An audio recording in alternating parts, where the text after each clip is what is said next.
Hi everyone, welcome to another episode of Mom and Son Podcast. This is Rose Franz Fausto, also known as FQ Mom. And this is Anton Fausto the Son. Today is a new month. Today is August 6th, so we wanna greet Papa a happy birthday. Happy birthday, Papa! Happy birthday! Happy birthday! Happy to birthday! you. Happy birthday to my favorite person in the world, Marvin Fausto. Happy 58, Mwah, mwah, mwah, mwah. diba? 58th birthday. I was having a talk with Sinadi kong and Kuya Marty Capo na, grabe na 58, it's already... Old. Like you can, when I look at my age kasi, I think of it as pataas, like 22 going up to 23. When I look at your age and Papa's age, it's how many more years to 60. It's more of a subtracting game more than an adding to the age game. Akala ko you're gonna say till we exit. Yeah, di naman din. To 60 lang. To Till we 60. get So he's very close to that. Till we get additional discounts. Happy birthday, and Happy sakto birthday, nga na we're greeting someone special happy birthday because today we're gonna be talking about the importance of celebrating milestones. So it's not necessarily just birthdays or coming of age or a certain, it's been a year since ganyan. It's celebrating milestones. Why do we celebrate? Why do we celebrate things in general? Yes, sige. Okay, so let's start with the first way of looking at it. The practical and functional way of looking. When you have a milestone in general, why do you think it's important as a human tradition or human experience to celebrate, to make a big fuss about something? To me kasi, I think that being human, we need to make things as tangible as possible, especially for things that are parang very conceptual. Love is a concept. Success is a concept. Yeah. So, it's probably helping us make ourselves understand ano ba ibig sabihin talaga nun, no? So you wanna, kasi if we example like a birthday, as using it as an example, Papa's birthday, like today is just another day, like nothing else happened. It's just that, for example, Papa's birthday, we put that measurement, like humans put that measurement on today 58.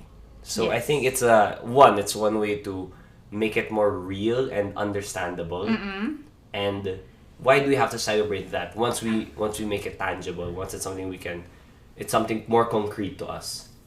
Yeah, kasi alam mo, things happen gradually, and I'm glad that you said that today is just another day for Papa's in Papa's life. He's another day older. He didn't get significantly older today, no? Yeah. Pero kasi things happen in very small increments nga eh.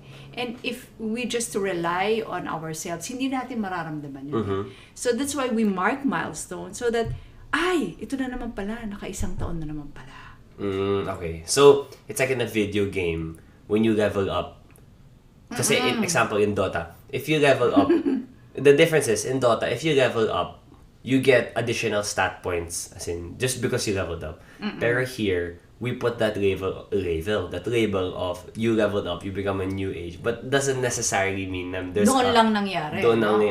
It's like a slow process. It's just helping our mind, our bounded rationality, remember it, understand it, remember it, feel it. Kasi we have to feel things in order to make a mark in ourselves. Yeah, we're emotional. We're emotional creatures. Yes. So there are various factors talaga which discusses the importance of celebrating milestones. It heightens our awareness kasi human beings, we need to grow. Tayo siguro yung creature na may pangangailangan to continuously grow, evolve, Not just physically, grow in everything. More ways than one. So when we mark milestones, we are made very aware of this. We are made to pause, reflect, and somehow assess, are we moving forward or are we moving backward? Okay. So in that never-ending journey or desire to get better and improve and become better versions of ourselves. So that's awareness. Another one is celebration kasi. When you mark your milestone, diba, you celebrate. This is how I first understood it as in growing up. Kasi, you celebrate because it's fun. Yes, and you need all those fun. Kailangan mo na namang kilitiin yung limbic system mo para maalala mo. So you have to have fun, enjoyment, so that all these things that happen in your life would be, parang it's easier for you now to encounter yung mga challenges mo, no? Let's say you have that big dream. So, pagka nagse-celebrate ka ng mga milestone mo, you enjoy it as well. Okay. Nararamdaman mo yung positive aspect of that. Yes. And then, of course, the third one, you'll have a sense of fulfillment. Okay. That kind of goes with it na rin. It's a part of the celebration. It's na, part of yung like what you're saying kanina na we have big goals. We can have big goals, but then parang medyo hassle naman if you have to wait to achieve that big goal before you celebrate it. Like, you celebrate the steps you take towards getting that goal. Yeah, very concrete example is if you want to, let's say, graduate from college, no? Yeah. Wala namang hintayin nyo pa, no? From preschool hanggang... yung graduation. So ngayon, dami na. May preschool graduation, grade school graduation, middle school high graduation. Or even each quarter or each semester that finishes. That's ano na rin. Like it calls for celebration na rin, in one way or another. Yes. And, this one, which is, I think, very important when it comes to why do we mark our milestones, is the Thanksgiving factor. And I got this from Lola Pepay. Kasi alam mo si Lola Pepay, di ba? Very frugal Ilocana yan. Okay. But she really loves to celebrate. Would she have parties? Oh, simple lang. Simple parties. But there is a celebration. Yeah, and I take from her, and she just loved renewing her vows, di ba? How many times a day? So there's the first wedding, silver. Wait, sorry. Ruby, can you give me the number? The numbers. Of the years? Okay. So zero. Zero, for wedding. the first. That's where they didn't have pictures. Oo, in Lawag. And then the second, they had their silver wedding, which is the 25th. 25th ka agad? Oo. Di sila nag 5, 10, 15? Hindi ako. Okay. Mas ano ka ma? Mas quote-unquote improved version of celebrating. Okay. And then, the next one is their 40th, which is the Ruby. Wow, 15 years after. Ruby. Okay, matipid talaga. But then, nag-celebrate. Others, they don't want na eh. They don't want the fuss, they don't want the expenses. 40th, that's the third one. And then they had their golden, which is the 50th. Is it the Boda de Oro? Boda de Oro. That's how we call it. The 50th. 50th. Okay. And then, they were very fortunate to celebrate their diamond, which is the 60th. 60th, so 5. Oo. Wow. So they had 5, how do you say this? Weddings. Renewal, celebrations. And you and Papa naman are about to have, so sakto nga na it's Papa's birthday today. Next week, it's going to be your 30th anniversary, so congratulations. Yeah. I'm so excited. I'm gonna be a bride again. Art na lang. Okay. So today pa lang, although you are much younger na daig mo na sina... Hindi, mapapantayan ko pa lang. Mapapantayan. But then, mapapantayan ko pa with half the time. Kasi sila, with 60 years, naka 5 celebrations. Kayo, 30 years, 5 also. Hindi rin papatago. Siguro the reason why I did that, kasi yung unang pinauso ko, hindi ko lang pinauso, siguro din naman ako yung first. Pero first that I know, personally, who celebrated their 10th wedding anniversary. Really? It's not uso? It's a... Pero after that, parang umuso na rin. Wow, but at least I didn't know anyone personally influencer. Who did that. I think because at the time, I really felt it was a big accomplishment already. And I wanted to mark it. And I wanted... And 10's a nice number. Yeah, 10th wedding. Cute ka pa na, remember what happened? With a tiny... Oh, yeah. The pillow. So we had to... Ano tawag dun? Oo, so parang ring bearer and RA bearer. So when Enrique... dropped his pillow. When he was walking. During the march na. When he dropped his pillow, and you were just follow the leader, you also dropped your pillow. How old was I? That was 1989. No, you 1999. 1999. You were not yet even 3. I was like 2. 2.5. Yung follow whatever the kuya does. So I remember this video. When he fell on one spot, I went to the same spot. He dropped the pillow, di ba? Did he fall also? Or did he just drop the pillow? He just dropped the pillow. I dropped it also on the same spot. And then, para bang on the same spot, you had to drop your pillow. Yeah, wow. So, grabe, that was 20 years. 20 years ago. So I was, nawala tayo. So I was saying, so Lola would say na the reason why she did that, she passed away in 2017, was that it was her form of thanksgiving to God and also to her family and friends. So that's a very Lola thing to say. Every time she gives a speech, like a birthday speech or or or when she writes the letters to us for Christmas, always about thanking God. Thanksgiving. Thank God for my family. Thank God for everything. Yeah. Ganun. So. And if you look at them more, so that's our.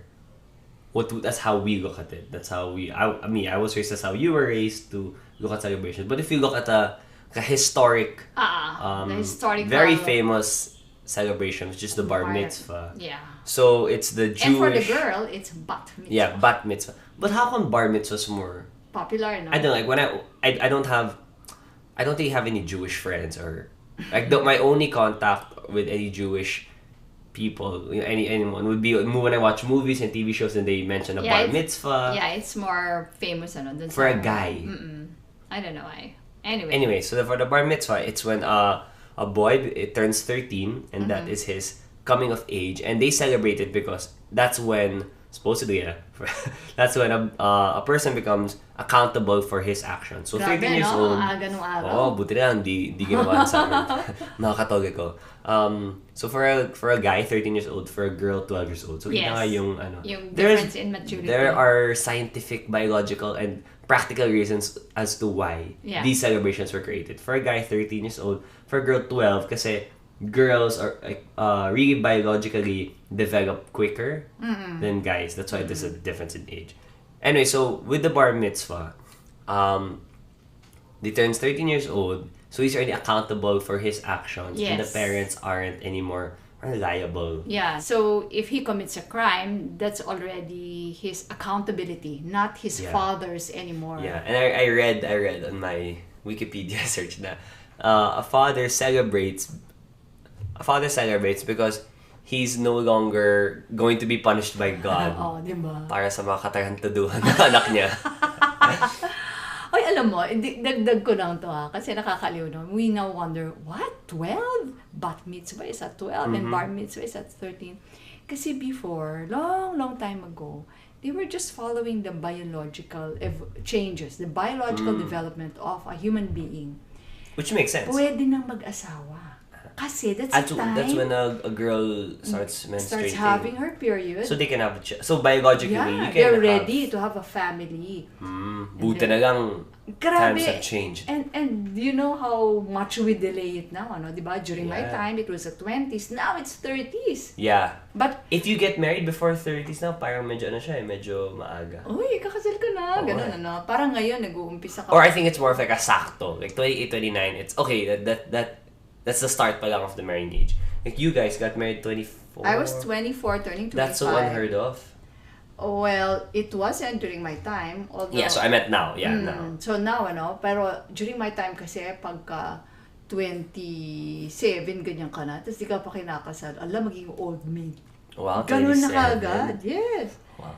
So now, do you think it's a good thing now? Or do you think that it's just sakto with the changing of time? It's very hard for me to give an opinion because I come from another generation. But what I can say is the scientific side of it. Will you live longer now? No. I know. Yung kasing biologically, I read before that it's really best to give birth at the age of 25. What? Yeah. And I was so lucky that was my first baby. I was 25 when I gave birth. And now, kasi syempre, the lifestyle evolves so much quicker than yung evolution ng katawan natin. Di naman tayo nag-evolve na gano'ng kabilis eh. So, right now, magiging lola-ness na yung eggs mo. So, a lot of So, when I was born, you weren't in your birthing prime na pala? No, it is still. 31? Were you 31? Yeah, I was. Pero okay pa yun. Ngayon nga, yan yung mga first child nila, di ba? At that age. Okay. Especially if you've already tested your factory inside. Okay. Kasi you're my third already. So sanay na yung womb mo.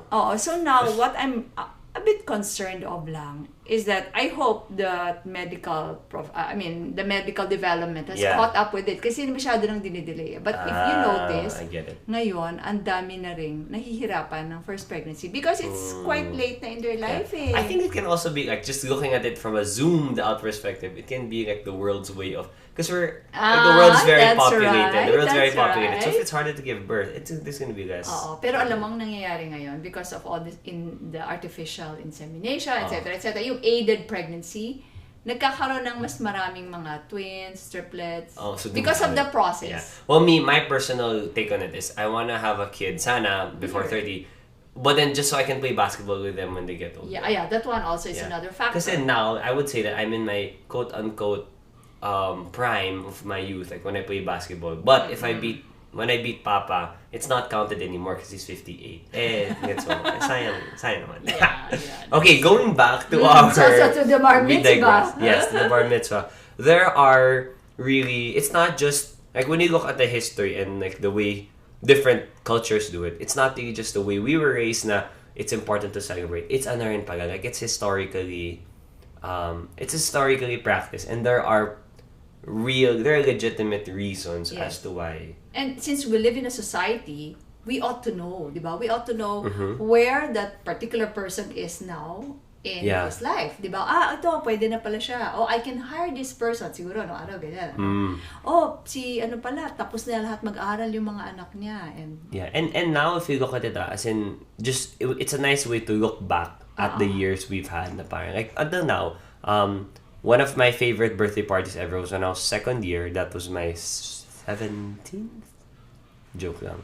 19th. My 19th birthday party. It was the Filipino, It was the Filipino theme. It was called KK Kaarawan, as in KKK Kaarawan, because it was a Filipino theme. And that was the time usong-uso yung General Luna. Yeah, that's the General Antonio Luna. ka rin, di ba? Yeah, so I wore a parang military outfit, and then people were coming in lechon, people were coming in different, very creative types. Yes. And then I look at that as a nice, when I look at pictures of the party, when I remember those memories, I think of the good times and relationships and friendships I had in college. Because of that celebration, na parang I got to have one focal point on when... Exactly. Diba? And you wouldn't have had that memory kung walang ganong fun marking of milestone. Yeah. So, in the same way, I think kaya kami nagiging serial bride and groom ni Papa. Our marriage is something kasi that we are very thankful of. Yeah. And I think this serial celebration has helped us a lot. With your relationship. Nag-10th kami. We paused again on our 10th. Tapos you are also involved. And then you kind of parang look back on... Tapos parang nagpapasalamat ka di ba? Di ba, the more you give thanks to, the more it flourishes. Parang ganun yung nangyayari sa amin. Yeah. I think I advocate it nga And not just... On a selfish note, I would joke around to my friends. Because it's not normal to have a birthday party every year. But then, syempre, every birthday party... Like your group of friends, your circle of friends, you look forward to that because it's a time for everyone to go together. It's a quote-unquote parang excuse to get together. To go out and celebrate. So, sinasabi ko, birthday party mo kayo. And syempre, FQ report tip tayo, no? Yeah. It has to be something that you can afford, not something that you will get a loan for, no? Yeah, you never spend money you don't have to do it. Yung celebration, if we look at it practically, it's not a need. To have a big celebration. Expenses. Yeah, to have an expensive birthday party is not a need. But then... I think the marking of the milestone is a need. We advocate that you make a big deal out of it. Yes. Doesn't mean spend big money. It just means make a big deal out of it na you celebrate each birthday, each anniversary. Yeah. So, kayo, nasisiyahan ka, no? Every year may mga theme pa tayo, no? Sa Spider-Man, Matrix, lahat. And I would look back, when I look back at my childhood and I look at what do I remember it, I also look at the birthday parties of my birthday parties, and then yung friends ko, their birthday parties, yung mga Beyblade tournaments. It's easier for you to remember your age, no? Yeah. Dito kasi ito yung nangyari, no? Yeah. Parang may point of reference ka that is very clear in your limbic system. Yeah. So, yun. Again, we just wanted to share what we thought about marking milestones, celebrations, and it improves. It helps for me. It helps relationships. And for me, it helps the human experience of life. If you have a reason to celebrate, why not? Because in the end, life is really just kumbaga an accumulation of our experiences. So you might as well make it as fun as possible, as meaningful as possible. Yes. So you increase the awareness, it's a celebration, you feel that sense of fulfillment. And you think, and you give thanks. the Lolanes of me. Yes. Yeah. Okay. So once again, happy birthday, pa. Yes. And what will you greet me? Happy anniversary. Next week pa naman. Next week. Oh, this weekend na eh. Yeah. It's happening this weekend. And we'd like to thank the government for making it Possible. Hindi, for making it a holiday. Ah. First time that it's a holiday. Really? August 12? 12. Oh, okay. Well, gakas mo na pala kay ano. Bigong. Okay, so happy birthday pa, and thanks everyone for listening to this episode of Mom and Son Podcast. This has been Rose Fresh Fausto, the mom. And Anton Fausto, the son. See you guys next week. Bye. Bye.